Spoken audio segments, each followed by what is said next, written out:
In this episode of Science for a Self-Reliant India, we take an in-depth look at India's space program and the achievements of its space agency, Indian Space Research Organisation or ISRO. In less than 60 years, India has become a world leader in space technology and exploration. The program began in 1962 under the leadership of Dr. Vikram Sarabhai. It was then a part of the Department of Atomic Energy. He thought that here is a very unique technology, a technology that needs high levels of development in terms of capability. It also brings the teamwork culture among the people, and we need to create new institutional mechanisms by which this can be progressed, which are all new to India but very essential for India to take the next step, what you may call as a leapfrogging from the state of lack of development to development. So that is the reason why Sarabhai thought we should have a space program which is more tuned to the needs of India than the Western world, which is already developed.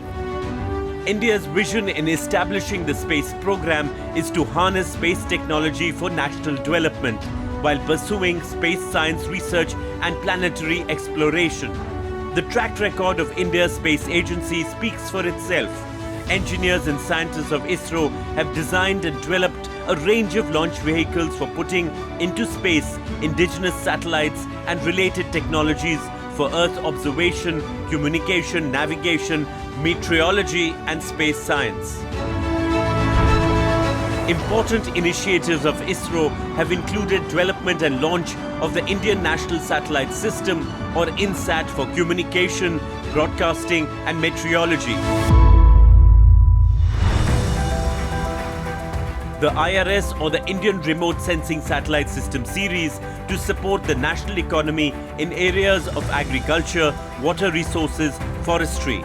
And importantly, the development and operationalization of the Polar Satellite Launch Vehicle PSLV and the Geosynchronous Satellite Launch Vehicle GSLV for launching not only Indian but international satellites into space.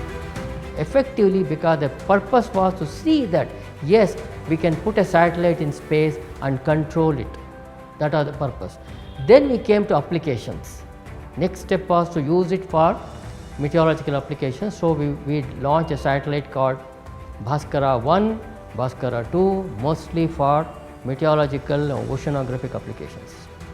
That was the basic starting point of satellite technology for applications.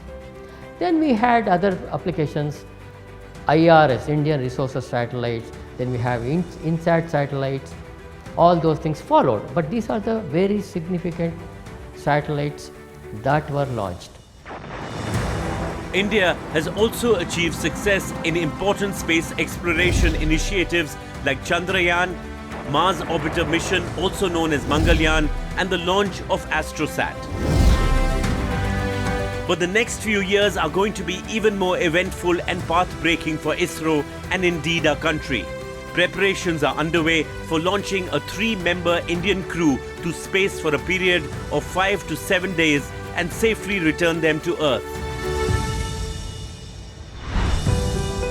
This and much more on our 2-episode series dedicated to India's space program and ISRO as we celebrate 75 years of India's independence on our show Science for a Self-Reliant India, only on India Science.